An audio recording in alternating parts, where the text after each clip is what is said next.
Bonjour à tous, je suis Pierre du Ciné-Club La Grotte Chaude et aujourd'hui, je vais vous raconter une histoire terrifiante. On va parler d'un lieu hanté qui serait carrément une porte directe vers les enfers et qui a tellement fait parler de lui qu'il a inspiré plusieurs livres, attiré les chasseurs de fantômes du monde entier et même donné naissance à un film d'horreur si terrifiant qu'il n'est jamais sorti. Mais vous allez le voir, les apparences sont parfois trompeuses.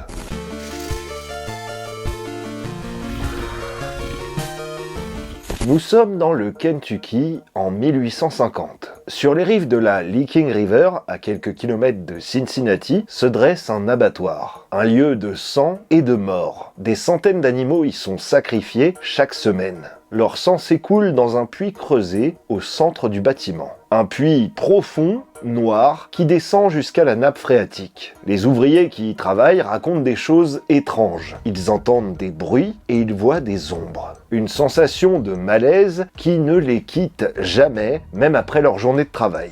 Mais ce n'est rien comparé à ce qui va suivre. Un jour, au petit matin, le corps d'une jeune femme nommée Pearl Bryan est retrouvé dans un champ à quelques kilomètres de là. Sa dépouille est intacte à un détail près. Sa tête a disparu. L'enquête révèle qu'elle était enceinte de 5 mois. 2 hommes sont arrêtés, Scott Jackson et Alonzo Whaling. Selon la légende, ces 2 hommes ne se sont pas contentés de la tuer. Ils ont utilisé sa tête dans un rituel satanique avant de la jeter dans le puits de l'ancien abattoir. Un puits qui ne mène nulle part. Un puits où le sang de milliers d'animaux s'est déversé pendant des décennies. Un puits qu'on appellera bientôt la porte de l'enfer. Les décennies passent et l'abattoir ferme.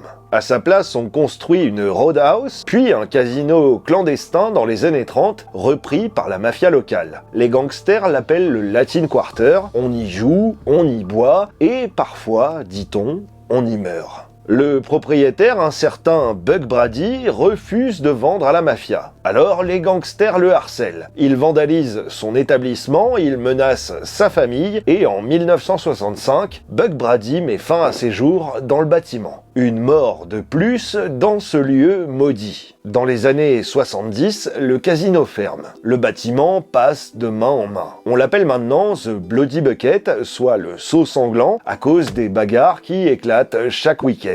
Et puis, en 1978, un chanteur de country du nom de Bobby McKee rachète les lieux pour en faire une boîte de nuit. Mais il ne sait pas encore ce qui l'attend. Le lieu s'appelle désormais Bobby McKee's Music World. C'est une boîte de nuit country comme il en existe des centaines dans le sud des États-Unis. On y joue de la musique en live, les gens tentent de dompter le taureau mécanique et on y sirote des bières bon marché. À première vue, ça a l'air d'être un endroit sympa, sauf que cette boîte de nuit a quelque chose de différent. Il y a quelque chose dans les murs, dans le sol et même dans l'air. Quelque chose qui refuse de partir. Laissez-moi maintenant vous raconter une autre histoire. Une histoire d'amour et de mort. Dans les années 30, quand le bâtiment était encore un casino, une jeune femme y travaillait comme danseuse. Elle s'appelait Johanna. Johanna était belle, talentueuse, mais aussi amoureuse. Elle était éperdument éprise d'un homme nommé Robert Randall. Mais le père de Johanna, un mafieux qui possédait le casino, n'approuvait pas cette relation. Robert n'était pas assez bien pour sa fille, pas assez riche et pas assez puissant. Une nuit, Robert Randall a été retrouvé mort, assassiné sur ordre du père de Johanna. Le corps du jeune homme était pendu dans la loge où la jeune femme se préparait chaque soir. Et ça, Johanna ne l'a pas supporté. Alors, elle a empoisonné son père. Puis, elle s'est empoisonnée elle-même. On dit qu'elle est morte en écrivant dans son journal, les mains tremblantes, le poison brûlant dans ses veines. On raconte qu'elle a caché ce journal quelque part dans le bâtiment, un journal qui raconte tout. Les meurtres, les secrets et les pactes sinistres. On murmure que son esprit n'aurait jamais quitté les lieux, qu'elle attendrait toujours Robert, qu'elle errerait dans les couloirs, vêtue de blanc, cherchant l'homme qu'on lui a pris. Sur un mur du grenier, des mots ont été écrits. Il s'agit d'un poème d'amour. Ce seraient les derniers mots de Johanna pour Robert. Mais Johanna n'est pas seule, les revenants sont nombreux dans ces murs. On dit qu'ils sont hantés par les spectres de Pearl Bryan, la femme décapitée, par les esprits de ses meurtriers pendus pour leurs crimes, par l'âme tourmentée de Buck Brady qui a décidé de sauter la vie, et même par quelques gangsters du Latin Quarter assassinés avant d'être jetés dans le puits. Mais il y a aussi quelque chose d'autre, quelque chose de plus ancien et surtout de bien plus maléfique. Quelque chose qui a été invoqué dans ce sous-sol. Quelque chose qui n'aurait jamais dû être réveillé. Mais revenons maintenant à la fin des années 70. À cette époque, Bobby McKee, le chanteur country, vient d'acheter ce qui deviendra bientôt sa boîte de nuit. Au départ, l'endroit est miteux et délabré, mais ça, Bobby s'en fiche. Il veut jouer sa musique country et avoir son propre lieu pour le faire. Un jour, un jeune homme de 18 ans se présente à sa porte. Il s'appelle Carl Lawson. Il habite juste à côté et il a entendu parler de l'ouverture prochaine de ce nouveau club et il veut y travailler. Il est prêt à prendre n'importe quel taf, gardien, vigile, homme à tout faire, peu importe, parce que Carl a besoin d'oseille. Et coup de bol, Bobby l'embauche. Carl s'installe dans un petit appartement au-dessus du club. Il devient le gardien des lieux, celui qui reste quand tout le monde est parti, celui qui ferme les portes, celui qui éteint les lumières, et forcément, celui qui entend des bruits une fois que la discothèque est fermée. Au début, ce sont des petites choses, des portes qui claquent alors qu'il n'y a pas de courant d'air, des bruits de pas dans les couloirs alors que Carl est seul dans le bâtiment, des voix étouffées qui semblent venir des murmures qu'il n'arrive jamais à comprendre, même en tendant bien l'oreille. Carl met ça sur le compte de la fatigue, il se dit que c'est son imagination qui déraille et que c'est normal qu'un vieux bâtiment craque à la nuit tombée. Mais bientôt, les phénomènes s'intensifient. Carl commence à voir des choses, des silhouettes dans les couloirs, des ombres qui n'appartiennent à personne. Et puis, un soir, dans le grenier, il la voit pour la première fois. C'est une femme habillée en blanc. Elle est belle, elle est triste, et elle le regarde avec des yeux pleins de mélancolie. Il sait, d'une façon qu'il ne peut pas expliquer, que c'est Johanna, la danseuse morte des décennies plus tôt. Johanna ne lui fait pas peur. Au contraire, elle le protège, affirme Carl. Elle lui parle, elle l'appelle le gardien des bêtes et des enfants. Elle lui dit qu'il est spécial, qu'il peut voir ce que les autres ne voient pas. Mais Johanna n'est pas seule ici. Il y a d'autres présences, des présences moins bienveillantes. Carl voit un homme avec une corde de pendu autour du cou. Il voit Alonzo Whaling, l'un des meurtriers de Pearl Bryan, exécuté pour son crime, mais toujours là, prisonnier du bâtiment qu'il a maudit de son sang. Il entend des rires démoniaques qui résonnent dans le sous-sol, près du puits. Des rires qui n'ont rien d'humain et qui semblent venir de très très profond sous terre. Il sent des présences qu'il observe dans l'obscurité. Des présences qui attendent et qui guettent. Et puis, les attaques commencent. Une nuit, Carl est projeté à travers une pièce par une force invisible. Il s'écrase contre le mur sans comprendre ce qui vient de se passer. Pourtant, il n'y avait personne avec lui. Il était seul. Une autre nuit, des essaims de chauves-souris l'attaquent dans le grenier. Des dizaines de créatures volantes qui surgissent de nulle part et qui se mettent à le griffer et même à le mordre. En tentant de fuir, Carl tombe d'une échelle et se blesse, mais il parvient quand même à sortir. Plus tard, il trouve des pages du journal de Johanna cachées près du puits depuis des décennies. Il lit les mots écrits par la défunte et découvre la vérité sur ce qui s'est passé ici. Les meurtres, les secrets, les rituels, le pacte avec des forces qui n'auraient jamais dû être invoquées. Mais peu après, les pages du journal disparaissent. Elles brûlent par combustion spontanée, détruites par les flammes de l'enfer, affirmera Carl. Et bientôt, Carl est possédé.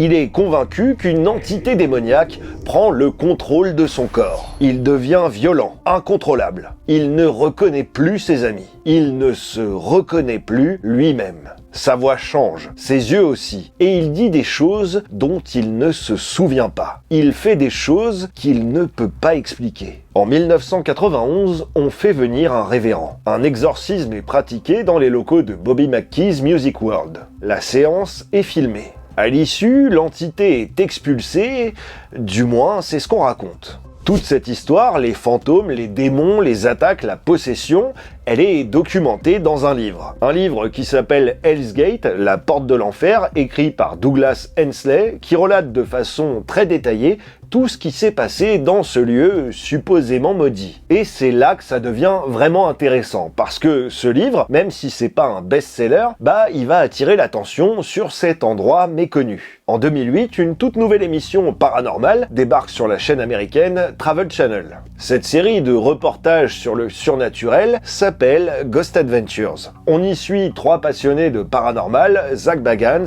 Nick Groff et Aaron Goodwin, et leur idée c'est de se faire enfermer toute la nuit dans des lieux hantés pour y récolter des preuves de l'existence de phénomènes que la science ne parvient pas à expliquer. Et devinez quel endroit ils choisissent pour leur tout premier épisode, la boîte de nuit de Bobby McKee. Bobby McKee's Music World, saison 1, épisode 1, la naissance d'un phénomène télévisuel qui durera 26 saisons et plus de 300 épisodes. Dès les premières minutes, on comprend que cet endroit est différent. Doug Hensley, l'auteur du livre, est là pour nous raconter toute l'histoire. Carl Lawson, le gardien qui a vécu tous ces phénomènes, est présent également. Ils descendent dans le sous-sol. Ils voient le puits maudit, Hell's Gate, le portail vers l'enfer. Et puis, la nuit tombe, les portes se ferment, l'équipe est donc seule dans le bâtiment, cherchant à communiquer avec les forces obscures qui l'habitent. La première partie de la nuit est tendue. Nick est dans les toilettes quand un bruit assourdissant retentit. C'est quoi? Oh bon sang! Arrête! Arrête de courir!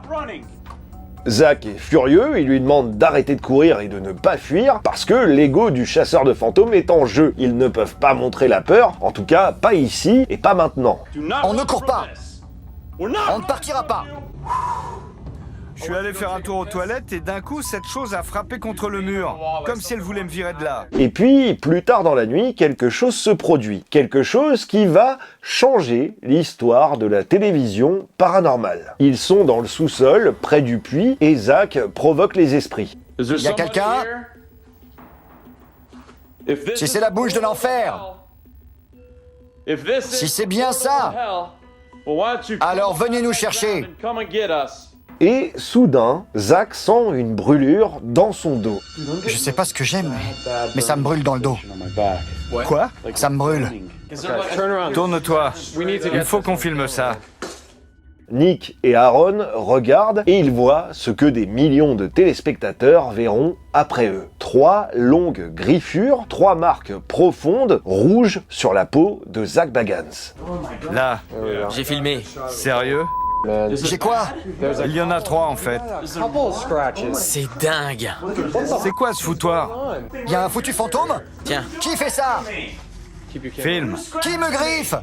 Pourquoi vous vous en prenez pas à eux aussi? Un évêque et démonologue explique. Ces 3 marques représentent la Sainte Trinité. Il s'agit bien d'une action de nature démoniaque. Des entités maléfiques occupent ce bâtiment et s'en prennent à ceux qui croisent leur chemin. Vous les avez provoquées et elles se sont manifestées. On a réussi à filmer une masse noire. C'est juste après qu'on m'a griffé. Regardez, à gauche du frigo. Et elle disparaît. Ça ne fait aucun doute. Vous avez filmé une apparition. Je ne pense pas qu'il s'agit d'un esprit humain. Vous pensez à un esprit démoniaque? Je pense, oui. Tout ça est très dangereux. Je suis exorciste et je suis prêt à faire un exorcisme. Ghost Adventures reviendra chez Bobby McKee's 3 ans plus tard pour la saison 4. Et les choses iront encore plus loin. S'il y a un endroit où l'équipe de Ghost Adventures ne pouvait pas retourner sans une certaine dose d'appréhension, c'est bien le Bobby McKee's Music World. Tu es content, Aaron? Non. Vous êtes des grands sadiques de me faire revenir ici. Aaron Goodwin raconte que les esprits l'ont suivi chez lui après l'épisode de la saison 1, qu'ils ont détruit son mariage, qu'ils ont tourmenté sa femme pendant des mois. Je te connais assez bien, Aaron. Tu es un de mes meilleurs potes. Je vais maintenant te poser une question dont je connais déjà la réponse, mais je veux que les gens sachent. Notre expérience ici a-t-elle joué un rôle dans ton divorce? Je dirais qu'elle en a été la cause à 80%. Pendant cet épisode de la saison 4, il capture des voix qui les menacent, notamment un esprit qui dit vouloir tuer Zach. Venez à moi maintenant. On vous veut du bien. À ce moment précis, notre enregistreur numérique placé sur une chaise a saisi la voix d'un homme qui me menaçait. Venez. Attends, Nick.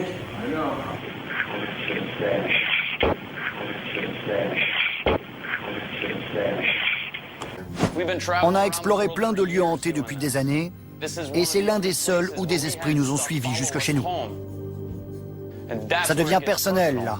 Et à partir de là, Bobby McKees devient une légende. L'endroit est surnommé la boîte de nuit la plus hantée d'Amérique et devient un nouveau lieu à explorer pour les chasseurs de fantômes du monde entier. Plein d'équipes d'enquêteurs du paranormal vont s'y rendre. On a Ghost Hunters, Paranormal Lockdown, BuzzFeed Unsolved et les youtubeurs Sam et Colby. Enfin bref, tout le monde veut sa part du gâteau. Tout le monde veut affronter les démons de Bobby McKees. Voilà. Ça, c'est l'histoire qu'on vous raconte. C'est la légende de Bobby McKees Music World. Et faut dire que c'est impressionnant, c'est même terrifiant. Mais il y a juste un tout petit problème avec cette histoire. Presque rien de tout ça n'est vrai. Commençons par l'émission Ghost Adventures. Parce que, même s'il y avait déjà un bouquin, c'est quand même eux qui ont mis la lumière sur Bobby McKees. C'est leur épisode qui a réellement lancé la hype, mais c'est aussi leur émission qui balance un paquet de trucs très discutable. Ghost Adventures, c'est 26 saisons, plus de 300 épisodes et des millions de téléspectateurs. C'est l'émission paranormale la plus populaire de tous les temps, avec des diffusions et rediffusions en France sur les chaînes du câble et de la TNT. C'est aussi une émission qui fait l'objet de nombreuses critiques. Des critiques qui portent principalement sur sa méthodologie, sur son intégrité et sur la véracité de ce qu'elle nous présente. Parlons de la scène des griffures, cette scène iconique où Zach se fait griffer le dos dans le sous-sol. Pour l'expliquer, on a 3 possibilités. Possibilité numéro 1, un démon l'a réellement griffé,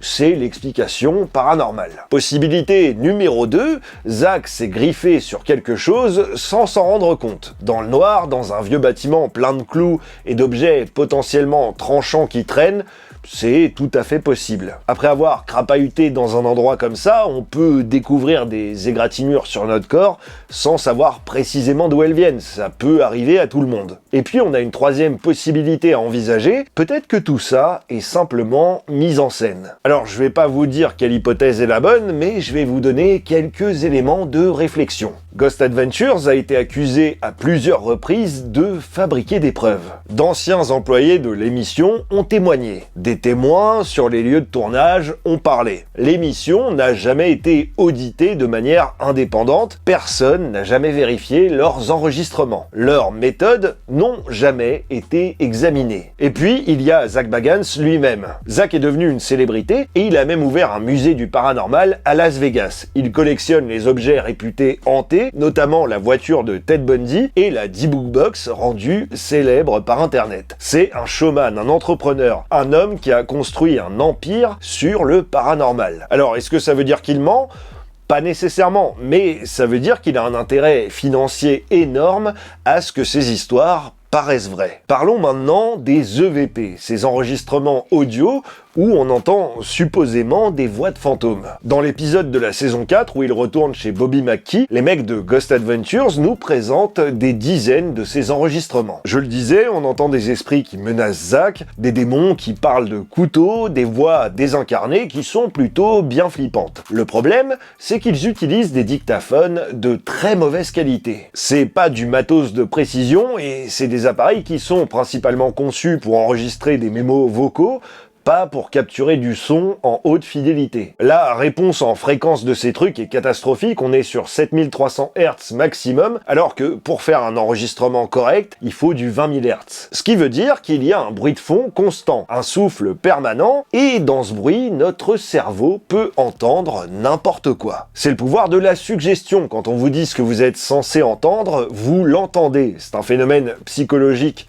bien documenté, et il y a même pas mal de contenu sur les réseaux réseaux sociaux qui s'amusent avec ça. Et beaucoup de sceptiques pensent que les chasseurs de fantômes qui utilisent ces enregistreurs de mauvaise qualité le font de manière délibérée. Parce que ces appareils sont connus pour donner des faux positifs, et c'est exactement ce qu'on veut quand on cherche à entendre des voix qui n'existent pas. Et puis, pour continuer à mettre le doute sur les conclusions de l'équipe de Zach, parlons de la contre-expertise ultime, le test que Ghost Adventures ne peut pas expliquer. En 2017, l'équipe de BuzzFeed Unsolved visite à son tour la boîte de nuit hantée. On a Ryan Bergara, le mec qui y croit, et Shane Madej, le sceptique. Et Shane, il a pas peur des fantômes, alors il ne se gêne pas. Shane passe la nuit à insulter les esprits, à les provoquer et à se moquer d'eux ouvertement. Hey there, demons. It's me, your boy. I'm standing near your hole, and it's very dark. And frankly, I don't believe in you, so I feel like I'm writing a letter to Santa Claus right now. But my friend Ryan does believe in you, so maybe you are real. He's I wouldn't say logical person, but smart. I guess I'll be quiet now, and if you want to pick me up or scratch me or slam me into the ceiling, now would be the best opportunity for that. Et là, absolument rien. Pas de griffure, pas de menace, pas d'esprit qui le suit jusqu'à chez lui. Shane repart exactement comme il est arrivé. C'est quand même bizarre, non? On a des esprits qui sont censés être tellement agressifs, qui suivent les gens chez eux, qui détruisent des mariages et la vie de ceux qui osent venir les déranger, mais là, on a un sceptique qui les traite de lâches en pleine face, et ils ne lui font rien. Alors, soit les esprits de cette boîte de nuit ont un sens de l'humour très développé, et ont décidé d'épargner Shane pour la blague, soit, il n'y a pas d'esprit du tout.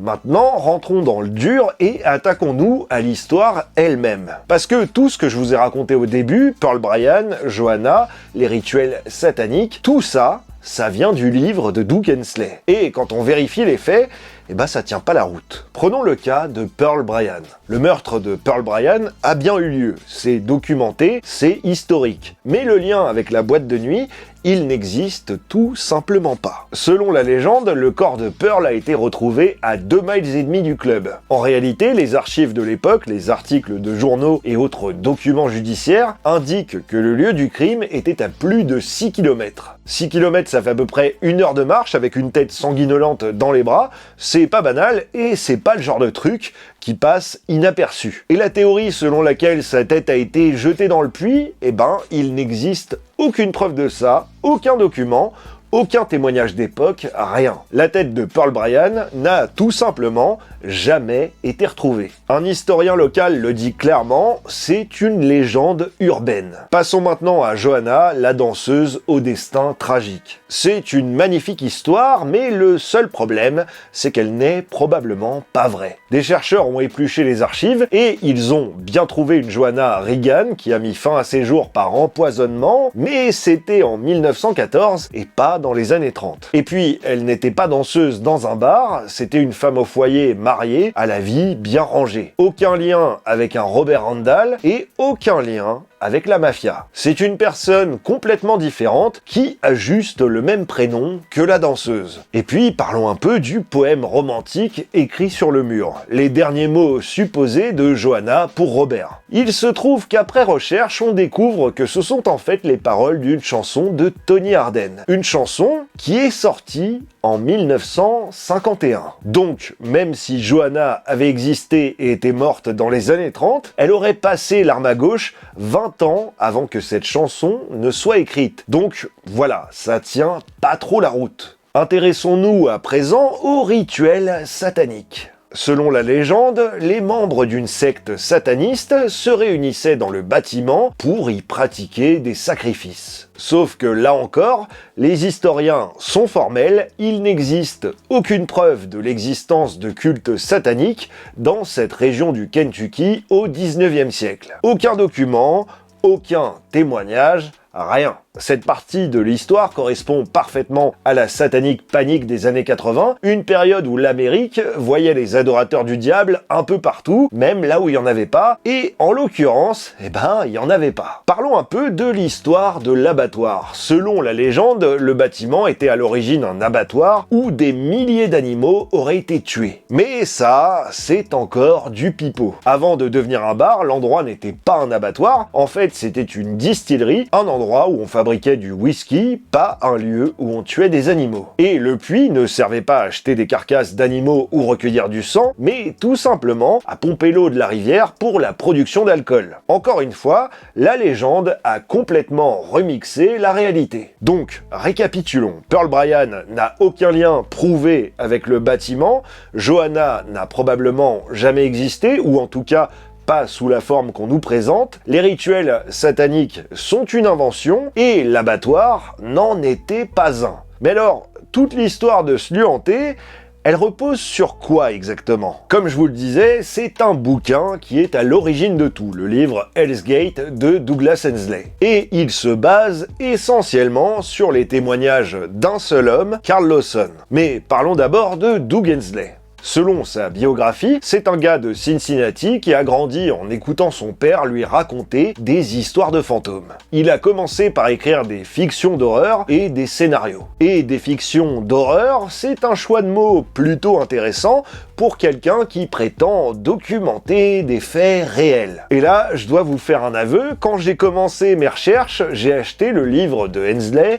Hell's Gate. Puis, j'ai trouvé un autre livre du même auteur qui s'appelait The Exorcism of Carl Lawson. Et là, je me suis dit, super, je vais avoir la même histoire sous deux angles différents, donc je l'achète aussi. Sauf que c'est exactement le même livre, mot pour mot, chapitre pour chapitre, c'est le même contenu, republié sous un titre différent. Et maintenant, il existe même une troisième version qui s'appelle An Exorcism in Kentucky de Carl Lawson Story. Donc, je me suis fait avoir, j'ai payé 2 fois le même bouquin et ça vous donne une idée du personnage qu'est cet auteur. Doug Hensley vend le même livre 3 fois sous des titres différents en espérant que de nouveaux lecteurs mordront à l'hameçon à chaque fois. Mais bon, parlons du contenu de ce bouquin. Parce que dès la première page, Hensley nous prévient. Bien que chaque incident se soit réellement produit, ils ont été romancés pour les besoins du récit. Romancés pour les besoins du récit. En d'autres termes, j'ai pris des libertés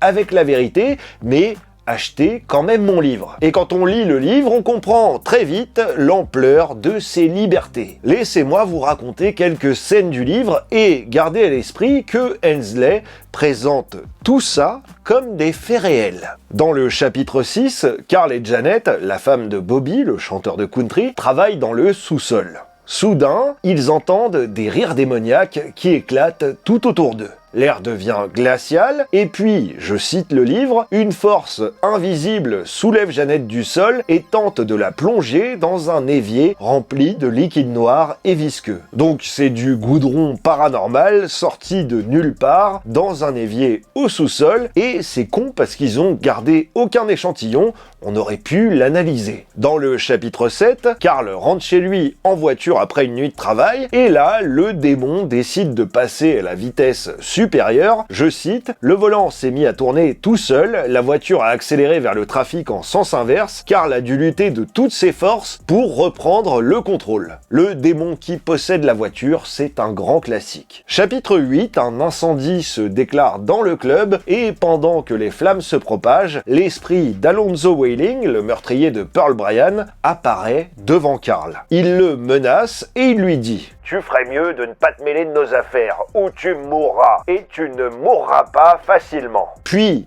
il ricane et il disparaît. Clairement, ce démon parle comme un méchant de Scooby-Doo. Chapitre 10, Carl est dans une salle de bain, il regarde le miroir, et dans le miroir, il voit quelque chose. Enfin, plutôt quelqu'un, une entité qui se présente comme l'Ancien ou l'Étoile du matin, des références bibliques à Lucifer lui-même. Et le diable, qu'est-ce qu'il fait? Eh ben, il fait un monologue, un long monologue sur les dangers de la curiosité, sur ce qui arrive à ceux qui défient les forces du mal, et il parle un petit peu de la puissance des ténèbres, puis il ricane et il disparaît. Et bah décidément, ils adorent ricaner et disparaître ces démons. Mais attendez, c'est pas fini. Carl raconte avoir combattu un homme chèvre démoniaque de plus de 2 mètres de haut. Une créature mi-homme, mi-bouc, sortie tout droit des légendes médiévales. Et comment Carl a-t-il vaincu cette abomination? Avec de l'eau bénite.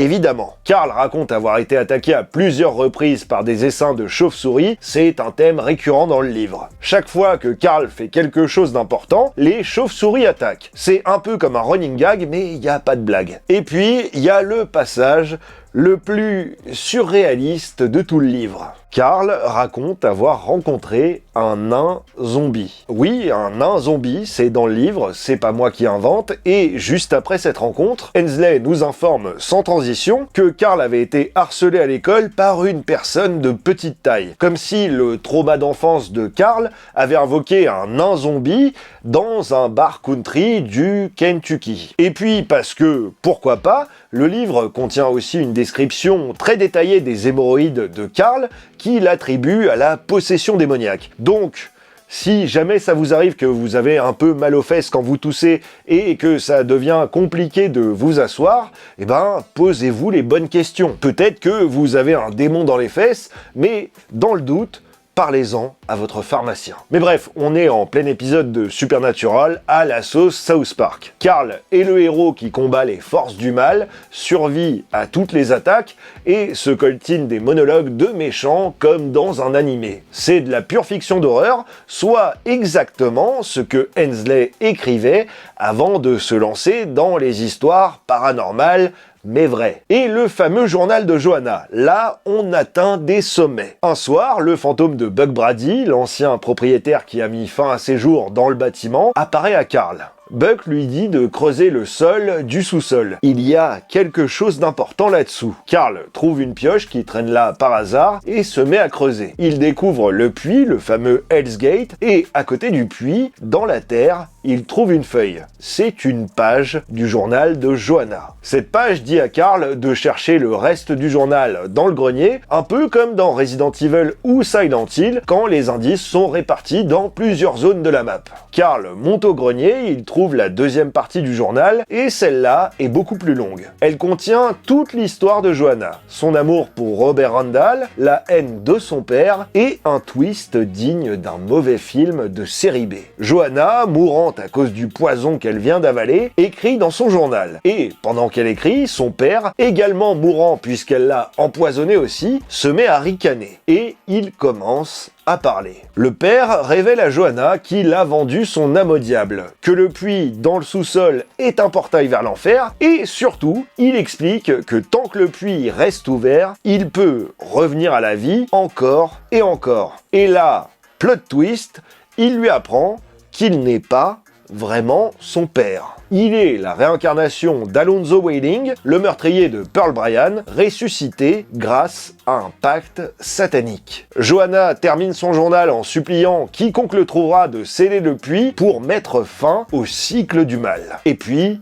elle meurt. Carl, bouleversé, descend du grenier. Mais il se fait encore attaquer par des chauves-souris et un incendie se déclare et il ne reste plus rien du journal. La preuve ultime disparaît encore. Donc, récapitulons. Toute l'histoire de Joanna, Robert Randall, le père mafieux, le pacte avec Satan, la connexion avec Pearl Bryan, tout ça repose sur un journal. Un journal que personne d'autre que Carl n'a jamais vu, puisqu'il aurait brûlé. C'est plutôt pratique, non? Mais bon, regardons un peu ce que pensent les autres personnes qui ont lu le bouquin Hell's Gate. Les critiques sont éloquentes. Hensley est tout simplement un mauvais écrivain. L'histoire part dans tous les sens et ressemble au scénario d'un mauvais film d'horreur. Je me suis retrouvé à avoir envie de sauter des pages pour arriver à la fin. Le livre, il est mal écrit, il est mal structuré, il y a des fautes de frappe un peu partout, dans toutes les éditions. C'est clairement pas un grand livre, et c'est même pas divertissant en tant que roman d'horreur, parce qu'on y croit tout simplement pas. Mais Doug Hensley avait des ambitions. Il voulait son Amityville. Il pensait qu'il allait donner naissance à un vrai phénomène médiatique. Et à part les quelques chasseurs de fantômes qui se sont intéressés à la boîte de nuit hantée de Bobby McKee, ça n'est pas arrivé. On est très loin de l'engouement provoqué par les histoires supposément vraies, comme celle des Warren et des Lutz. Mais figurez-vous qu'il y a eu un film que presque personne n'a vu. Un long métrage horrifique intitulé Hell's Gate, tourné en 2009, est basé sur le livre. Le tournage a duré plus d'1 an et c'est pas parce qu'il s'agissait d'une grosse production. Bien au contraire. C'est un film ultra fauché qui a eu tout un tas de problèmes. Des changements de casting en cours de tournage, donc des retards, et du coup, des reshoots. Le film a été projeté une seule et unique fois en octobre 2010, et puis rien. Il n'est jamais sorti. Pas de DVD, pas de sortie sur les plateformes de streaming, le film Hell's Gate a tout simplement disparu, jusqu'à ce qu'un acteur mécontent décide de l'uploader sur YouTube. Et dans la description, il écrit « C'est mauvais. C'est vraiment mauvais. Et le fait que ça ait pris plus d'1 an à faire rend ça encore pire. J'espère que vous apprécierez. N'hésitez pas à le démolir. » Le grand projet de Doug Hensley, donner naissance au nouveau Amityville Horror, a abouti à un navet jamais sorti, leaké sur internet par un acteur qui en avait marre. La franchise fantasmée par l'auteur n'a jamais vu le jour. Tout ce qui reste, c'est le même livre, vendu 3 fois sous 3 titres différents, et une chaîne YouTube avec 41 vidéos, dont la dernière date de 2013. Maintenant, il faut qu'on parle de Carl Lawson. Jusqu'ici, je me suis moqué. Faut dire que c'est facile de se moquer des histoires de démons et de nains zombies, mais avec l'histoire de Carl Lawson, on bascule dans quelque chose qui n'a rien de marrant. Parce que Carl, c'était une vraie personne, et plus je lis des trucs sur lui, plus je découvre quelque chose de profondément triste. Carl Lawson avait 18 ans quand il a commencé à travailler à Bobby McKee's. Il a vécu au-dessus du club pendant des années, c'était l'homme à tout faire, celui qui restait quand tout le monde partait, celui, on l'a vu, qui entendait des bruits dans la nuit, celui qui voyait des choses, et il racontait des histoires extraordinaires dans lesquelles il voyait des démons, des fantômes, et il livrait des batailles épiques contre les forces du mal. Dans ces histoires, Carl était le héros, l'élu qui pouvait voir ce que les autres ne voyaient pas et qui avait été choisi pour combattre le mal. Mais le truc, c'est que c'était surtout quelqu'un qui n'allait pas bien. Carl, how did you know that ghosts had entered your body? Jerry, especially the past few years, I never felt control of anything that I did. I had habits and mood swings that were just completely uncontrollable. It was just a nightmare. My life was completely not anything I wanted to do. It belonged to something else. Lots of people have moods, but I think if I got in a bad mood or something, the first thing I would say would not be, gosh, there must be a ghost in me. Well, these weren't just like a regular bad mood. A lot of other people would kind of name it to me like, that's not you. I had several personalities that were, that I didn't even remember. It's like a... Did you go to a psychologist or... In other words, why did you decide to have an exorcism? It was a nightmare. I knew something had to be done or I would never have a normal life of my own. Ça, c'est pas le discours d'un homme possédé par un démon. C'est le discours d'un homme qui souffre et qui se sent dépossédé de sa propre existence. Un type qui ne comprend pas ce qui lui arrive. Dans le livre de Hensley, on apprend entre 2 attaques de chauve-souris des détails troublants sur la vie de Carl. Il avait des blackouts fréquents, il se réveillait sans savoir comment il était arrivé là, il buvait de plus en plus parce que l'alcool était sa façon de gérer tout ce qui se passait dans sa tête. Il avait des sautes d'humeur violentes, il passait de la gentillesse à l'agressivité sans transition et il perdait le contrôle de ses actions. Il faisait des choses dont il ne se souvenait pas et le livre attribue tout ça à la possession démoniaque. C'est pratique la possession démoniaque, ça explique tout sans rien expliquer. Moi, je vois autre chose. Je suis pas médecin et encore moins psychiatre et je peux pas diagnostiquer quelqu'un que j'ai jamais rencontré et qui est mort il y a plus de 10 ans. Mais je peux dire que ces symptômes, les blackouts, l'alcoolisme et les hallucinations, les délires de grandeur, la dissociation, les pertes de contrôle, ce sont des symptômes que la médecine moderne sait identifier. C'est des symptômes pour lesquels des traitements existent. Karl avait probablement besoin d'aide, il aurait dû avoir un suivi médical, un diagnostic, sûrement un traitement, mais tout ce qu'il a eu en 1991, c'est un exorcisme. Un exorcisme qui a été filmé et uploadé sur YouTube par Doug Hensley, celui qui vend le même livre 3 fois. Et c'est franchement difficile à regarder. C'est pas difficile à regarder parce qu'on y verrait des trucs surnaturels. Dans ces images, on voit pas d'objets qui volent, il n'y a pas de vomi fluorescent et encore moins de têtes qui tournent à 360 degrés. C'est difficile à regarder parce qu'on voit un homme en détresse. Un homme qui souffre manifestement de quelque chose et qui,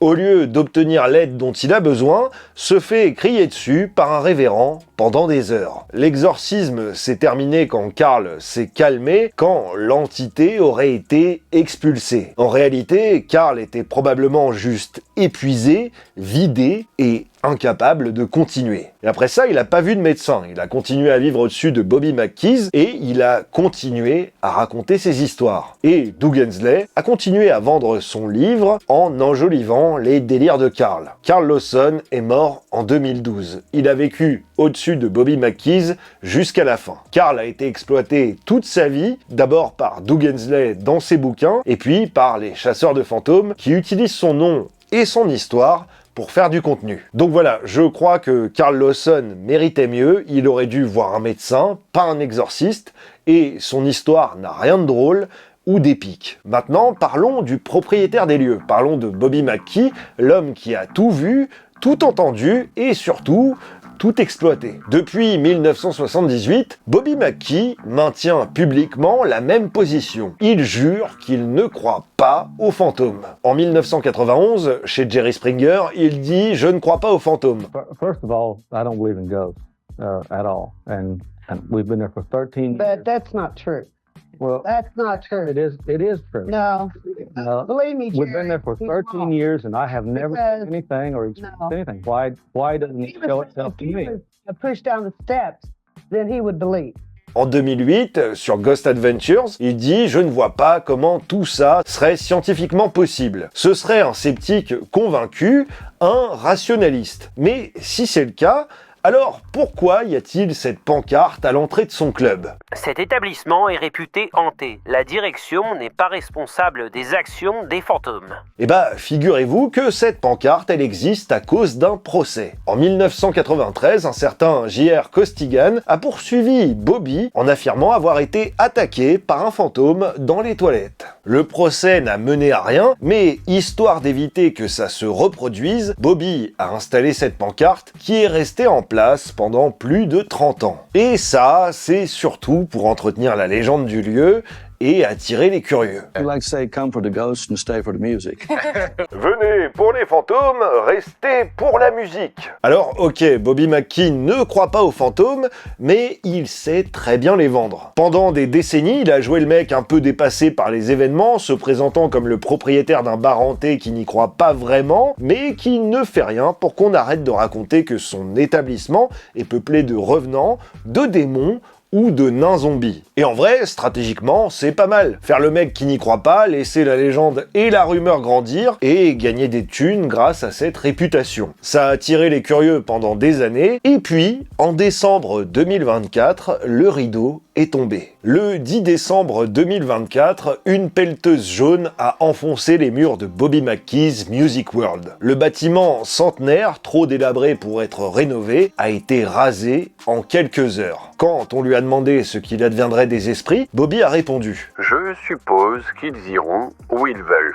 Après 46 ans d'existence, la boîte de nuit la plus hantée d'Amérique n'existe plus. Mais ne vous inquiétez pas pour Bobby, il a des plans. Le club a temporairement déménagé à Florence, dans le Kentucky, et un nouveau bâtiment sera construit sur le site original d'ici peu. Et devinez ce qui sera préservé et installé dans le nouveau bâtiment, le puits, le fameux portail vers l'enfer. Bobby veut mettre des lumières dedans, le recouvrir de verre et installer une rambarde autour. Le bâtiment a disparu, mais le business continue. Bref, vous l'aurez compris, le côté hanté de Bobby McKee's Music World, pour moi, c'était une arnaque. Une arnaque élaborée, construite sur plusieurs décennies par plusieurs personnes, qui avaient toutes quelque chose à y gagner. Mais ce qui me frappe dans cette histoire, c'est la facilité avec laquelle elle s'est propagée. Pendant des décennies, personne n'a rien vérifié. Les chasseurs de fantômes ont répété les mêmes légendes sans jamais regarder les archives. Les livres ont cité les mêmes faits sans jamais consulter un historien. Et quand quelqu'un provoque les esprits et que rien ne se passe, c'est pas grave. On passe à autre chose. Alors la prochaine fois que vous entendez parler d'un lieu hanté de quelque part, posez-vous une question simple. À qui profite cette histoire? La réponse est rarement un fantôme. Cela dit, l'histoire de Bobby McKee's, ça pourrait faire un excellent film. Ça pourrait donner un film d'horreur correct, mais ça pourrait aussi cartonner dans un registre plus réaliste, peut-être en mode comédie avec le chanteur de country et l'écrivain raté qui s'associent pour essayer de faire croire au monde entier qu'une boîte de nuit paumée est carrément une porte vers l'enfer. Dites-moi en commentaire si vous connaissiez cette histoire ou si elle vous a fait penser à d'autres histoires du même genre. Personnellement, ça me fait surtout penser au youtubeur Jerry, chasseur de fantômes, qui aime bien inventer des histoires surnaturelles à des lieux pas du tout hantés et qui a justement visité une boîte de nuit abandonnée où il s'est mis à danser en slip pour provoquer les esprits et ça, c'était terrifiant. Si vous avez aimé cette vidéo, n'hésitez pas à la liker ou à la partager à vos potes à qui ça pourrait plaire. Et si vous êtes encore là, il est maintenant temps pour moi de vous remercier de l'avoir regardé jusqu'au bout et de vous dire à très bientôt, ici ou ailleurs, pour de nouvelles découvertes. C'était vraiment très intéressant. Abonne-toi, c'est trop super de s'abonner. Bisous.